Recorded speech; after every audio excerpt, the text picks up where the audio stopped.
How do you see yourself? Does it make you more comfortable to be around similar people? I'm interested in Appalachian identity, interested in seeing what it is, who prescribes it, whether people adopt it, how people perceive it. I've spent time studying the origins of Appalachian identity, and I've spent time watching the region's brain drain dilemma sweep diverse people into surrounding, for whatever reasons, more appealing states. In the study, I plan to look into how people who live within Appalachia might be impacted by not identifying with dominant stereotypes. As found by my previous experience and from the results provided by the participants, this stereotype is one consisting partly of white, lower class, and male individuals. This categorization, this gaze of specific identity held over the area is intense. It's rampant in old media as well as new. I see the unmatching stereotyped identity as a force that drives people away. It almost seems like a variation of stereotype threat where these people are made aware of how they don't match a specific negative portrayal. Maybe they want to find somewhere better matching. The white, lower class, and male hyperbolic and comical categorizations do not represent many Appalachians' identities. Because these people picture themselves as not fitting within the stereotype, they want to leave and find more comfortable and representative areas of their actual individual identities. This project explores the feelings of a group of individuals born in Appalachia. These people were raised within the region in the past 25 years, and they have moved from their respective hometowns. I argue that individuals who do not identify with the Appalachian stereotype, but who are raised within Appalachia, seek more associative spaces, partly contributing to the region's brain drain dilemma and making them lose vital diversity bonuses. I see the loss of the diversity bonus when the people who perceive themselves as not fitting in look elsewhere for more inviting and comfortable places. Living in a place where you see yourself as a non-belonger is confining and sometimes painful, so these individuals not identifying with the stereotypes have reason to seek acceptance elsewhere. Within this project, I aim to investigate various people's feelings and thoughts about the Appalachian stereotype as well as their own, allowing me to identify where the individuals might feel dissonance in relation to what they perceive as the dominant identity. To achieve this aim, I utilize a non-random group and a survey that dissects various emotions through words and numbers, making it both a qualitative and quantitative study. To build my population of participants, I relied on people I'd met previously who I knew were from Appalachia, were diverse in their identities, and had since left. I recognize the methodological issues with this and will address them later.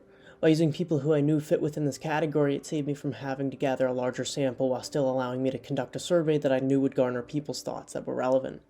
After gathering participants, I created a study that would pull the necessary information. Within the survey, I was interested in finding a positive relationship with leaving one's hometown and feeling more accepted of one's identity. Within the questions, I asked things like, where were you primarily raised? Where's your current home place? What are your dominant identities? And then I asked them, even if they didn't list it, do they identify as Appalachian? And after that, I asked them to explain what they perceive the actual Appalachian identity to be. And then from there, I used some remaining questions where I had them rate on a scale between 1 and 5 that had them acknowledge whether they don't agree with a given statement or whether they do agree with a given statement. And then the final part of the survey involved me asking them things that they might want to clarify, or just things that they want to tell me that might be relevant. And so the categories account for various emotions that are related to a person's identities, hometowns, current community, and a change in their feelings of acceptance. After creating the survey, I sent it virtually to each participant and offered them ample time to complete it. And between sending out the survey and actually receiving the results, I realized a few changes that I could have made. And for example, I could have also asked participants if they plan on returning to their Appalachian home communities, and I also could have used a larger randomized sample population to increase internal validity. So after looking at my methods, I wanted to look at the reliability and validity of my project. And so I recognized there are issues with sampling. I didn't use a random sample, and I did poll people that I thought would get me relevant data. I didn't conduct any reliability or validity tests, really. This study was primarily to get personal opinion data, and I didn't leverage dependent or independent variables. However, I could begin to imagine a version of this study that does go more in-depth with different variables. With those, I would become more able to perform tests like test-retest reliability and various types of validity testing. Though I can look at it through something less substantial like face validity, and through this gaze, the project does seem practical in terms of its stated aims. This test is informal and subjective, but it shows that the study doesn't completely miss its mark. So let's get into some of the results that I found. I'm going to first present the survey data in its composite forms using the collection of responses to be comparable as graphs and tables. So first, the graphs show that no one participant is still in their hometown. Each person left for some reason. Each of the people traveled hundreds of miles to live someplace else because things were not sufficient enough in their hometowns. I suppose because some sort of identity discomfort was relevant to their decisions. And the following data are each person's announced identities. I included different types of possible identity categories to stimulate thought without being overly confining or framing. From these results, it's evident that the participants reflect diverse identities. Some of the people are closer to traditional Appalachian stereotypes, while others share very few identifiers. And in this data, we kind of see the diversity of the people that were involved in the study. So first we have a white middle-class male who identifies as being rural and agnostic, and a dialectic centrist and straight and having no types of disabilities. And we also have Filipino Americans, Black African Americans, ranging from middle to low class and even to upper middle class. We have some white females who are identifying themselves as being within some other minority groups like LGBTQ. And following this section, I began introducing notions of Appalachia into the survey. I didn't include any ideas of Appalachia before this question to ensure that people didn't identify as Appalachian just because they'd seen it on the survey. I wanted organic answers that more or less came off the cuff. And here we see 2 of the 7 responders, even though they were born within Appalachia, do not even identify as Appalachian. And beyond this, I asked participants about their understanding of the various Appalachian stereotypes. Each response is really similar. Even from a diverse group of individuals, solidarity in this particular understanding is relevant. Because each person was born in Appalachia, they were probably subject to more barrage of the Appalachian stereotype relative to other people who were born outside of the region. Here, I start to see that there's obvious dissonance between what people envisage to belong in this area versus how people realistically identify.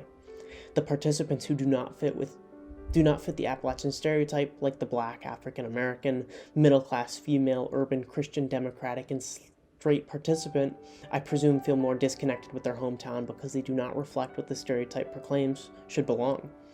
In much of the same way that stereotype threat works, I see this different type of threat as equally pressing. There's pressure in knowing that a different type of person belongs where a person already lives, and has lived for their entire lives, and probably for generations.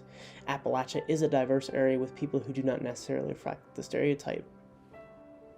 So largely here, people see the Appalachian stereotype as representative of white, poor, straight, rural, Christian, conservative, and frequently disabled people. I think the disabled aspect is interesting because I think that's one that's not primarily pushed in media, or it's not given the name disabled. People attach the name or title disabled to the actions that these people are portrayed as exhibiting.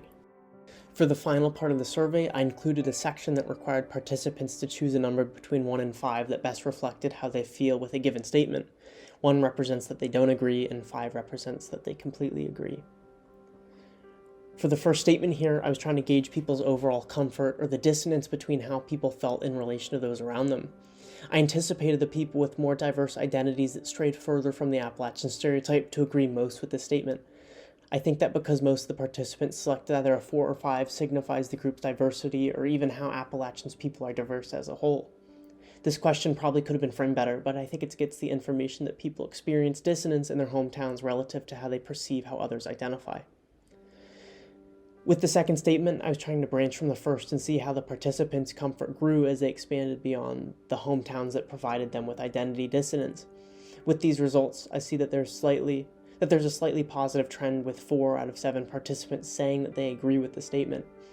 This shows that after people left, they were more likely to experience more comfortability with their identities. And with the third statement, similar to the first, I wanted to signify even further that people felt that it was difficult to find people that shared their identities. This plays into ideas like in-group favoritism and in the group effect, and they might hold these implicit biases when they suspect that certain others might be identifying with the Appalachian stereotypes. And with this next statement, Similar to the second, I wanted to further understand how people felt after they left their hometowns. This data set's mean is 3.142, indicating a very slight positive trend, showing that people are more likely to experience positive emotions and reception regarding their identities compared to within their hometowns. And we're near the end of the data. For these last two statements, I wanted to gauge the participants' overall perception of how people match the Appalachian stereotypes in their hometowns compared to their current communities.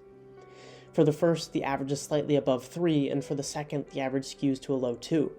These indicate that people sought out new places that were less representative of what they were leaving behind. And I know this doesn't really show causality, but recognizing that people go from a place of less comfortability with their identity to a place with more comfortability, I think is important. And I used the final section of the survey to give participants a space where they could offer final thoughts on the questions and statements they had just experienced. There are only 4, and I'm not going to read them all, but I wanted to read a couple of them, but just because they seem impactful and representative of people who actually are from this region. So it is neither wrong to embody nor reject said stereotype. I learned after I entered the workforce how much common ground you can share with those around you, no matter how different your supposed intrinsic identities are. And this quote seems really, really hopeful in a study that might seem kind of depressing. So I appreciated that input. And also, although I was born Appalachian, I do not accept the Appalachian identity. I believe that those who have generational history in Appalachia are more prone to the Appalachian stereotypes. And I think this one is really interesting because the person recognizes that they at one point were born into some identity that didn't necessarily pertain to them as they grew older, and this shows the dissonance that once you're born into this one specific certain area, other people around you might keep it and you might choose to not keep it, and you might feel disconnected from the people that do choose to keep it, or disconnected from people you perceive as being representative of it, and you are aware of this identity, or this participant is aware of this identity because of societal pressures from both people outside of Appalachia and people within Appalachia. And both of them are contributing to making people feel uncomfortable who don't identify with what other people see as belonging in this one specific area. So let's get to some conclusions. From the data, I can see some different slight trends. People felt more comfortable in their identities after moving from their hometowns, that they didn't feel like they matched different perceptions of who ought to be living in the area, and that people felt discomfort by not matching those identities.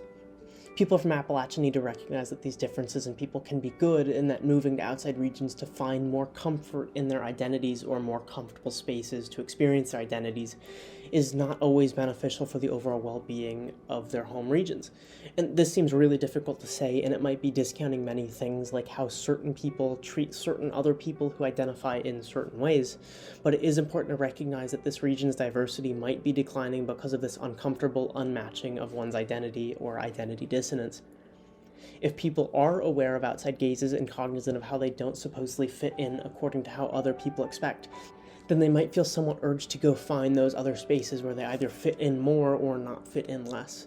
Because if all these outside forces from different communities are pushing on people and making their individual home spaces feel less like homes and more like purposeful, safe spaces, then those individuals might feel more inclined to search for outside community spaces that do feel more comfortable and inviting.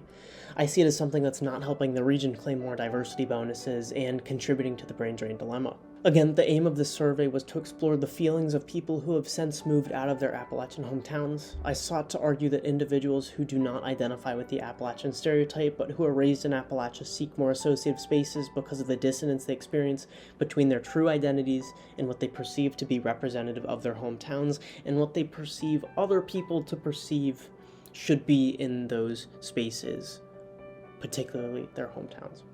And although the survey data I gathered shows no damning trends nor solutions to the region's outflow of smart, diverse, and trained individuals, however, it does show slightly positive trends in that certain individuals born in Appalachia felt discomfort with their identities in their hometowns, and moving enabled them to feel more comfortable with how they identified. The data shows certain perceptions of who belongs and how the people displayed how they don't belong. Like how Claude Steele shows, stereotypes are very strong and impactful. especially when people are unaware of their powers and influences.